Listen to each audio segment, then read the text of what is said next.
Had 3 inches of rain overnight. Pond is completely filled up, and we've even got a couple pretty obvious springs. At least they were pretty obvious in the middle of the night. Different spots where we had water bubbling up. That's actually one of them right there. Hopefully we've got some active ones that will now always fill this up whenever the ground is somewhat damp.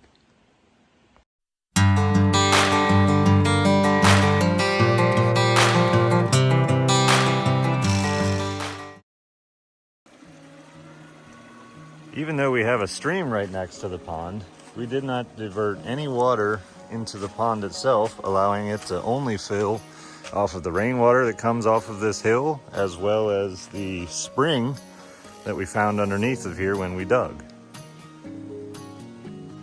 The plan is to allow the small spring that we found down there to hopefully bubble up and keep the water clear by giving it a fresh water source all the time.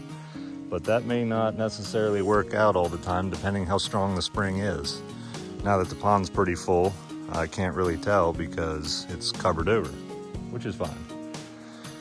The other option would be to take water from the creek, and I'm just sort of thinking like a 1.5 inch well pipe, something very, very small, and make a nice area pit, maybe cover it with screen or do something cool like that, and it would keep the debris out of it.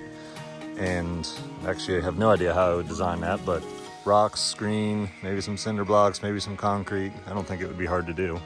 And I would just take a pipe, trench it under the ground, and I would actually probably go into the bank here and curl it out into the pond so that it would have some fall, and we would get, you know, maybe a foot drop or more, which also could help a little bit with aeration. The water is probably going to be oxygenated from the creek already, so that would just add a little extra. We planted some cool season annual ryegrass to help make sure that the top of this bank doesn't wash out, and so far it seems to be working pretty well. Very happy this late in the year that it's actually taking root like it is.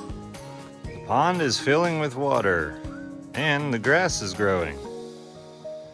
This is actually really, really cool. Because the pond is only 3 months old, all the rain that fills it ran down all this muddy area and of course made the pond extremely muddy. But like everything else I'm doing with this pond, I'm allowing gravity to take its time and compact the banks, and I'm gonna go ahead and let the vegetation, some of it's grass we planted, but we have a lot of native plants starting as well, and we're just gonna let that take over, and probably sometime in the spring it'll actually fill in and it'll stop the erosion of mud down the hillside into the pond itself.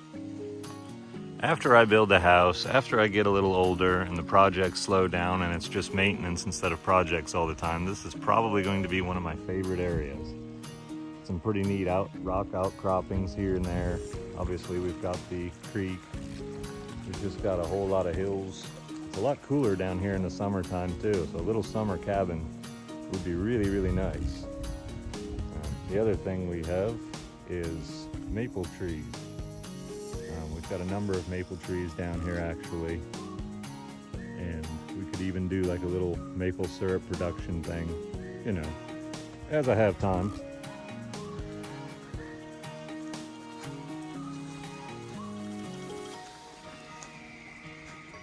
Definitely happy with how the pond is turning out though. This is going to be a really nice area.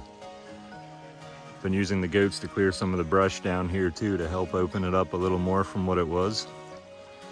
But it's nice to have all these trees at the pond to keep shade.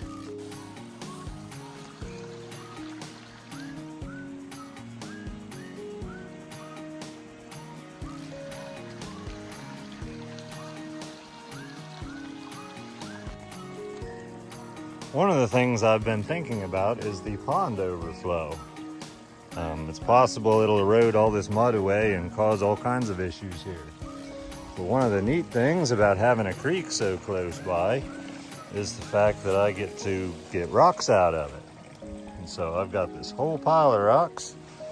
I've already started laying some. I have absolutely no experience laying rocks underneath a waterway, but I kind of figure you just kind of step them about like that. and let the water flow over them, and hopefully any of the water that's channeling to the sides is going to fill with sediment, and water will take the path of least resistance down the center.